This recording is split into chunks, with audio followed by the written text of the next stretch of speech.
Hola, buen día. Bueno, vamos a hablar sobre lo que pasó en el río San Juan.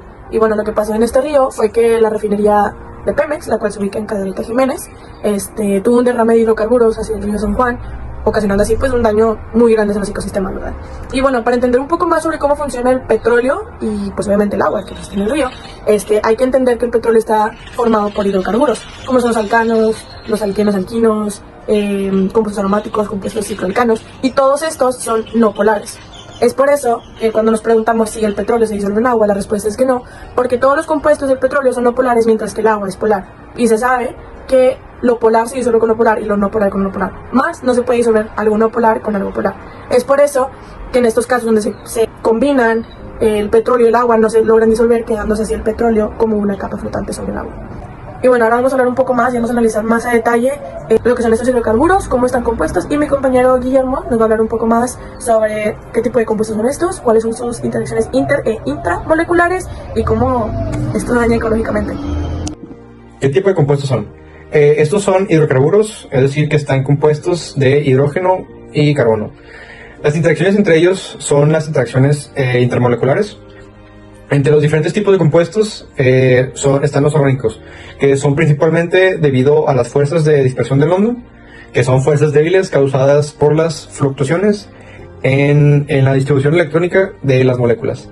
¿Cómo daña esto ecológicamente? Bueno, la manera en la que se puede generar un daño ecológico es cuando estos compuestos son liberados al medio ambiente, como lo fue, por ejemplo, en el derrame de petróleo de la refinería de Cadereyta.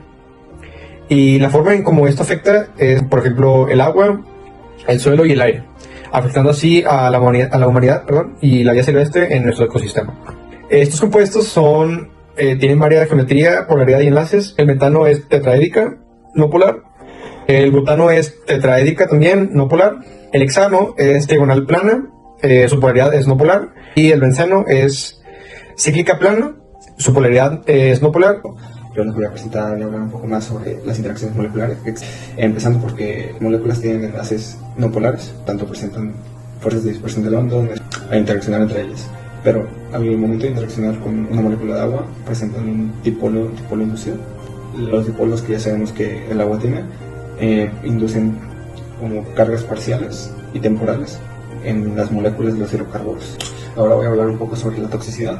El metano tiene un grado de toxicidad bajo, pues el eteno tiene un grado de toxicidad bajo, pero el hexano ya empieza a presentar un grado moderadamente alto.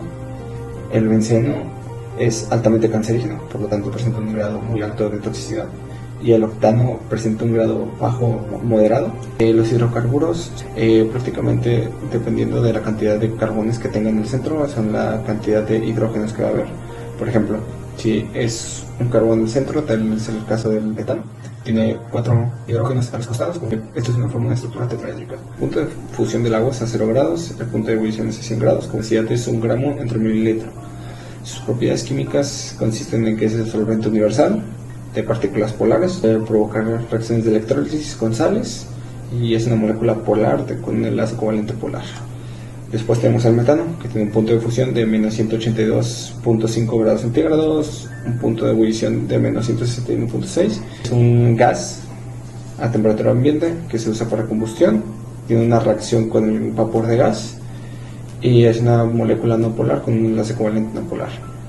El etano tiene un punto de fusión de menos 183.3 grados centígrados, un punto de ebullición de menos 88, y tiene propiedades químicas como producción de etileno. Es un solvente, un combustible, una molécula no polar y tiene enlaces covalentes no polares. Y por último tenemos el propano, que tiene un punto de fusión de menos 187.1, un punto de ebullición de menos 42.1, se ocupa como combustible, tiene producción de hidrógeno, reacciones de halogenación, y es una molécula no polar con enlace covalente no polar. Y ya después de haber visto las propiedades de los hidrocarburos presentes y del agua, podemos proponer un método técnica que se puede utilizar para la separación de hidrocarburos del agua. En este caso, la flotación por aire disperso, o DAF, que es una técnica la cual emplea microburbujas de entre 10 a 100 nanómetros con la finalidad de inyectar aire en una corriente saturada de agua con la finalidad de extraer los hidrocarburos, ya que la velocidad de estas son mayores a la formación de gotas de los residuos predominantes en el agua contaminada. Cabe recalcar que la formación de estas burbujas depende de un compresor capaz de generar una presión entre 304 y 405 kilopascales por encima de la corriente de agua. Después de toda esta investigación podemos llegar a una reflexión acerca del impacto ambiental y social de este problema.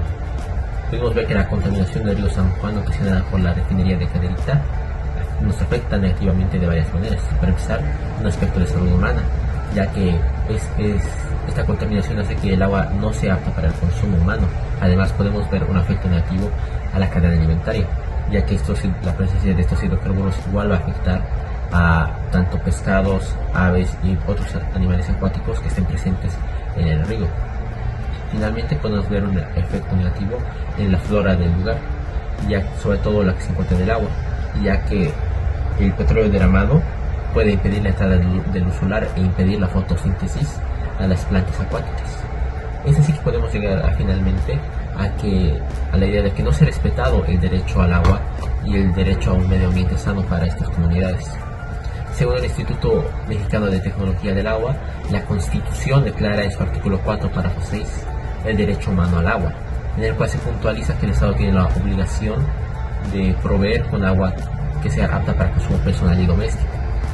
Y como se vio anteriormente, este no es el caso, ya que el agua es tóxica, tanto para el consumo o para uso doméstico. Incluso esto va a llegar a afectar negativamente a los sectores agrícolas y ganaderos dependientes de este cuerpo de agua. Con eso acabamos nuestro reto final y gracias.